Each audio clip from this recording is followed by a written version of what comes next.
Mr. Finn, how do I express myself in the past?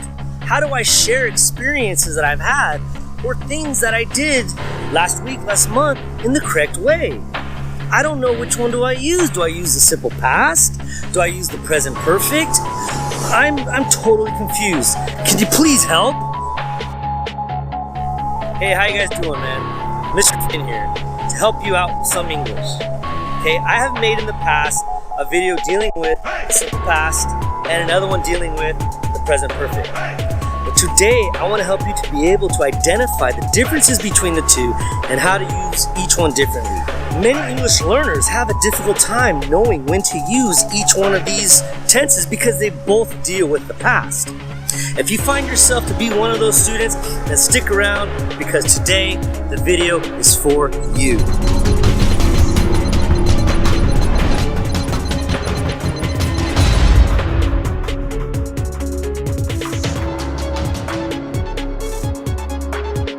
Hey guys, how's it going? Now, as always, I want to ask if you find these videos to be of any help to you, please do me the favor and supporting me by subscribing to the channel, pressing that bell for notifications, like the video, and leave a comment.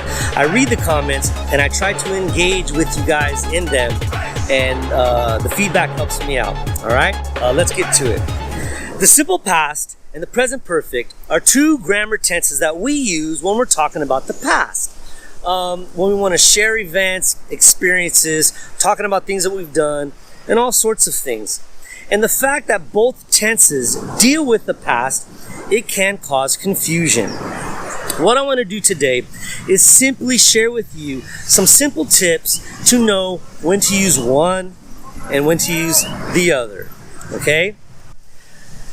Before I get into the details and the grammar of it, I want to give you some examples to see if you can identify the difference, okay? So let's look at these examples here. In the perfect tense, if I say, I have been to Italy. In the simple past, I'll say, I went to Italy last year. What's the difference? If I say here that I have seen the movie, and here I say, I saw the movie last night. What's the difference? If you said that in the simple past, we're being specific on when we're doing it, and the present perfect, we're being specific on just the action itself, you are correct. You see, when we use the present perfect, we're not giving an exact moment on when we did the event or the action. But the simple past, we're totally being specific. You see? Now, if you watched my video about the present perfect, I do say we have some clarification, like we use the vocabulary since and for that give us a time frame, but we're not being specific on the past. If you haven't seen that video, I encourage you to see it.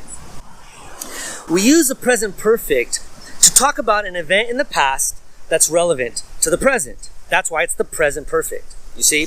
But in the simple past, the action is dead in the past.